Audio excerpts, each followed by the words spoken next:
Bonjour à vous les insiders, content de vous retrouver pour un nouveau format solo, pour vous mettre directement dans le bain.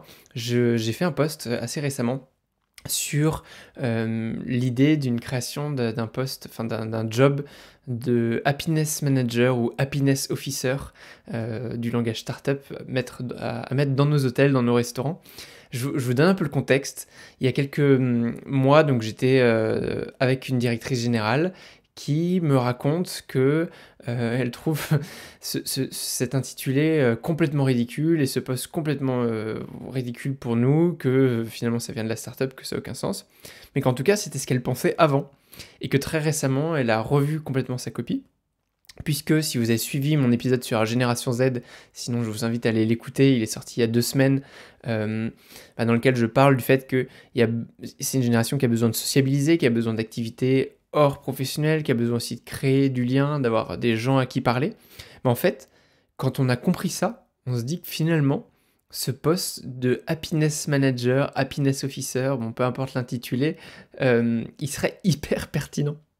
Donc je sais pas ce que vous en pensez, et je voudrais bien avoir votre avis ou vos idées à ce sujet, mais moi l'objectif c'est un peu de dégrossir ce truc-là.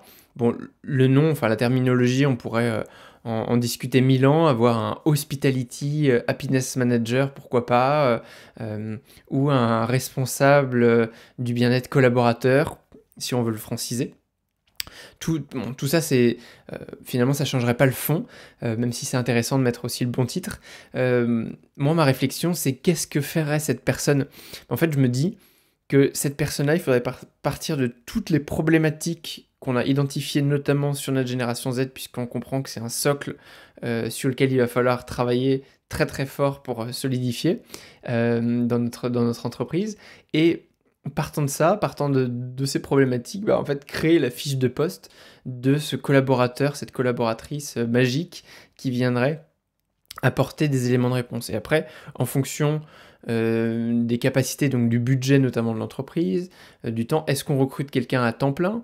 Est-ce que ça peut être un mi-temps? Pourquoi pas, finalement, ça pourrait être intéressant. Est-ce que c'est une personne interne? Alors, spoiler, moi je pense que oui, mais pourquoi pas externaliser ça avec une personne qui tous les mois ou toutes les semaines soit dans l'entreprise, qui a au moins l'avantage d'être neutre, puisque souvent ce on reproche un petit peu, notamment au département des RH, c'est oui, je peux aller voir ma RH, mais en fait ma RH, elle est en lien direct avec ma direction générale, et j'ose pas trop lui dire des choses, parce que derrière je sais que ça va être entendu par mon directeur, ma directrice générale, que j'ai pas du tout envie que ce soit su partout.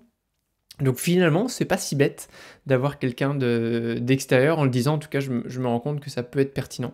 Encore une fois, il y a des sujets de coût, mais ça permet aussi de payer quelqu'un une, deux, trois, quatre fois par mois, plutôt que tous les jours, avec toutes les problématiques qui viennent autour de ça. Voilà. Je vais peut-être me recycler d'ailleurs en happiness officer à disposition pour les entreprises. Dites-moi si ça vous plairait ça. Euh, et cette personne, donc, elle aurait pour rôle de vraiment créer ce lien entre le collaborateur et l'entreprise, mais sans forcément parler trop de travail. Ça peut être organiser des activités extra-professionnelles, on en parlait la dernière fois. Ça peut être juste avoir des moments un peu rituels dans l'entreprise. Créer, pourquoi pas, des activités de relaxation autour de la respiration, autour du yoga, méditation ou autre. Je sais pas, il y a plein d'idées, et je suis sûr que dans vos entreprises, ce sont des choses que peut-être déjà vous faites de manière ponctuelle. Euh, donc, je me pose vraiment la question de est-ce que c'est pertinent d'avoir ce poste-là à temps plein ou d'avoir une embauche complète. Je pense que à partir d'un certain niveau de taille de structure, oui, ça devient pertinent, et à partir d'un autre niveau encore plus grand d'entreprise, ça devient même incontournable. Et je pense que vraiment, en hôtellerie-restauration, on est passé à côté de quelque chose, un virage qu'ont complètement pris les startups, euh, d'intégrer le niveau de bien-être de nos collaborateurs, presque leur niveau de joie, et de le lier à leur performance au travail. Parce qu'évidemment, c'est pas un monde de bisounours. Si on le fait, c'est pas juste pour faire plaisir à nos employés, c'est parce qu'on sait que derrière, il y a aussi un réel intérêt pour nous, entreprises.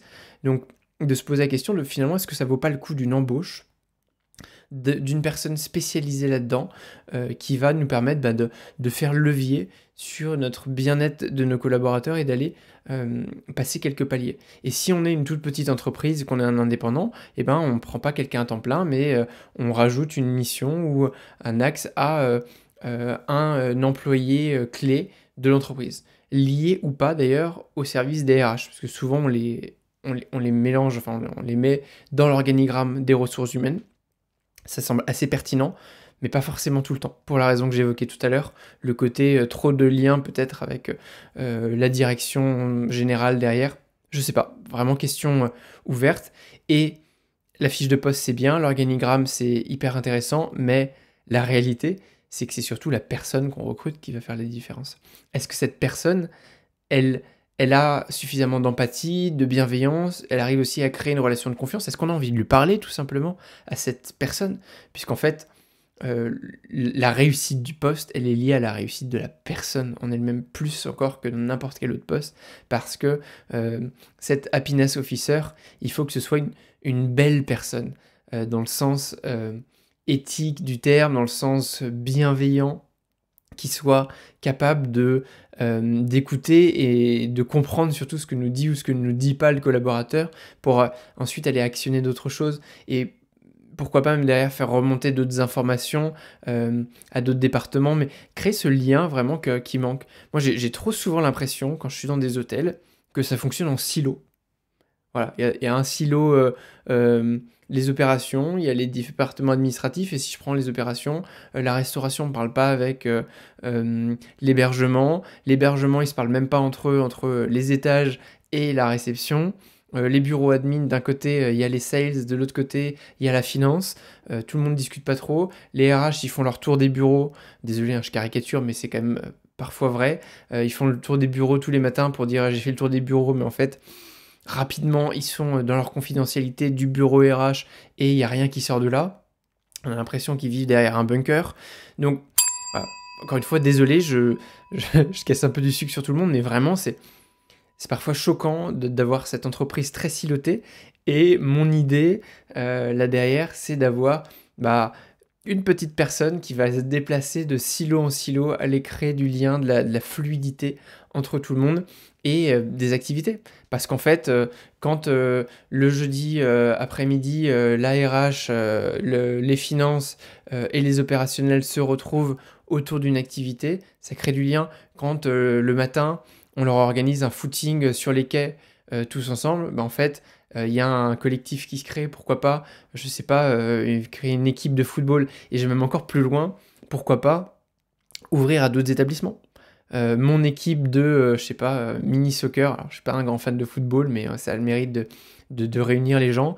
Ma mini-équipe, je dis mini parce qu'ils seront pas forcément 11 si on n'a pas la capacité, mais ça peut être du 5 contre 5, va aller rencontrer d'autres hôtels et on peut organiser quelque chose comme ça.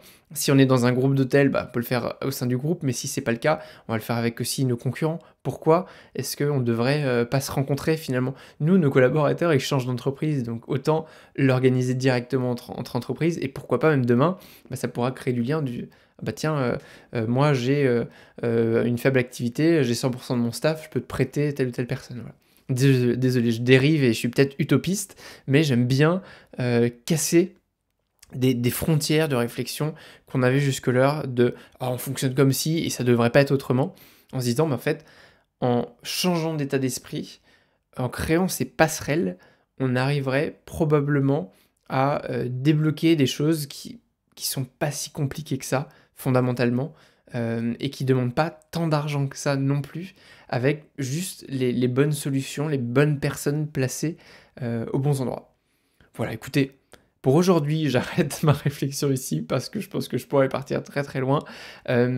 Dites-moi vraiment ce que vous pensez de tout ça, s'il y aurait quelque chose à développer et qui sait, peut-être qu'un jour j'aurai l'occasion de le faire ou de le mettre en place dans un hôtel.